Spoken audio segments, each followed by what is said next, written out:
Your attic, right now, on a summer afternoon, is somewhere between 130 and 160 degrees Fahrenheit. That is not an exaggeration. That is what building science researchers have measured repeatedly in standard American attic spaces during summer months.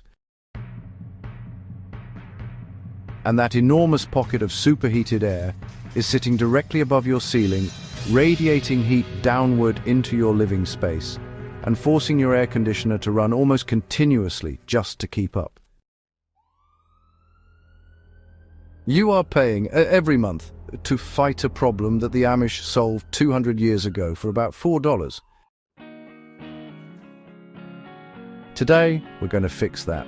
Welcome back to In the Beginning, where we get honest about what modern building and living practices have cost us, and we go back to the methods that actually worked before we got talked into depending on systems that bill us monthly.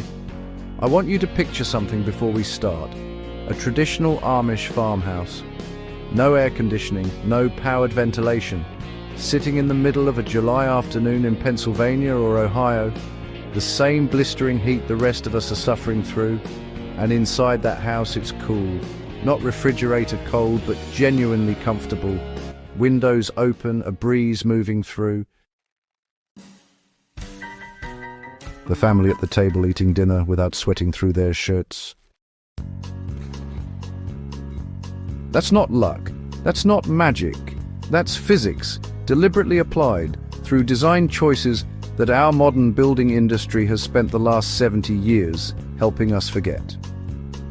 And before I dive into the specific techniques, I want to recommend something that ties perfectly into everything we cover on this channel: Ted Riley's Prepare Your Home for a Sudden Grid Down Situation.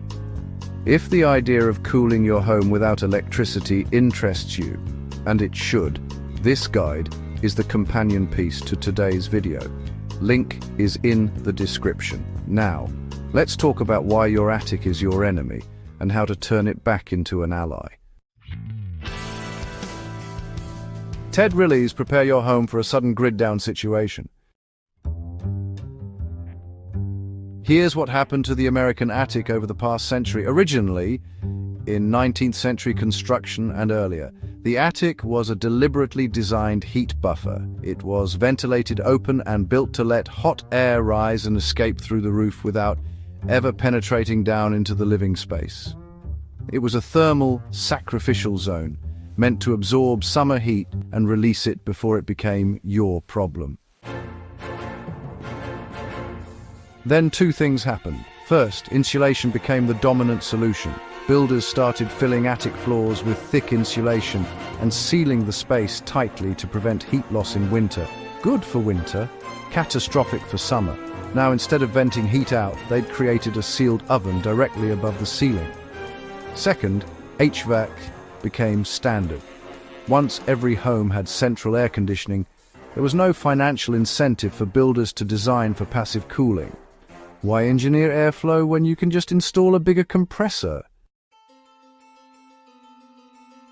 The most striking and most effective of the traditional Amish cooling methods is the cupola, that small wooden tower you see sitting at the peak of barns and farmhouses across Amish country.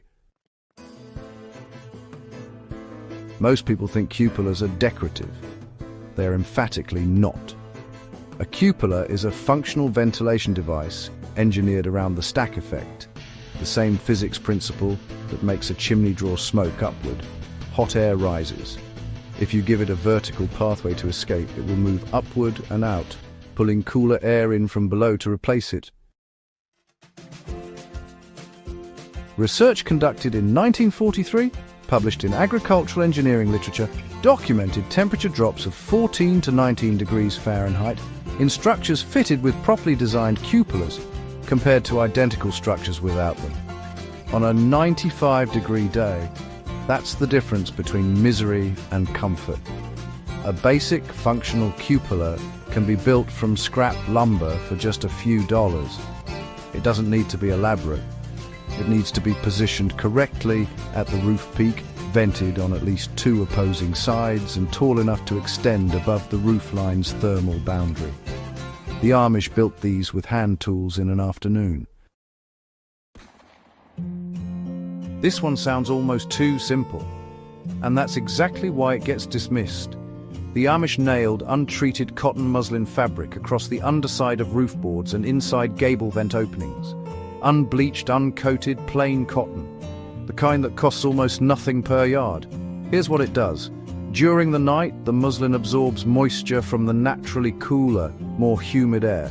During the day, as the attic heats up, that moisture evaporates, and evaporation is a cooling process. Every gram of water that evaporates carries heat away with it. The muslin is essentially a passive evaporative cooling panel that costs just a few dollars and requires zero power. Walk up to your attic right now, after this video do it, and check your gable vents. These are the triangular or rectangular openings at each end of your attic under the roofline. In many homes built in the last 50 years, those vents are painted shut, blocked by insulation, covered with mesh so fine it's functionally solid, or simply never installed correctly to begin with. Your attic cannot breathe. The Amish maintained their gable vents obsessively, cleared, open, and covered with appropriately fine mesh to keep out insects and birds while maintaining airflow. This one is genuinely ingenious and almost completely unknown outside of traditional building communities. Amish homes historically had summer kitchens. These were separate structures or specially positioned rooms where cooking was done during the hot months so that stove heat didn't build up in the main house. But the principle actually extended into how they managed airflow throughout the entire home by using the kitchen stove as a sort of ventilation engine. Here's how it works. The stove generates heat. Heat rises and creates a low pressure zone around it. If you open a window near the stove, just a few inches, cool air rushes in to replace the hot air rising from the cooking surface. Now, if you open a window on the opposite side of the house, a cross draft establishes itself, pulling fresh air in through the kitchen window and pushing stale, warm interior air out through the far window. Here's the part of this conversation that I think matters most. These techniques weren't abandoned because they stopped working. They were abandoned because a culture of dependency was more profitable than a culture of competence. When every home needs central air conditioning, when every home needs a service contract, when homeowners become consumers rather than builders, that is the moment that traditional knowledge stops being passed down. Not because it failed, because it was inconvenient for someone else's business model. The Amish never accepted that trait. They kept building homes that work with physics instead of against it. The link to that guide is in the description.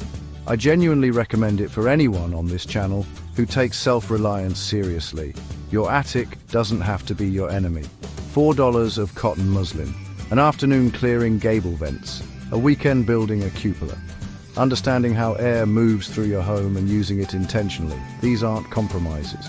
These are upgrades. They work in a power outage. They work when prices spike. They work when supply chains fail. They work because they're based on physics, and physics doesn't send invoices. Drop in the comments.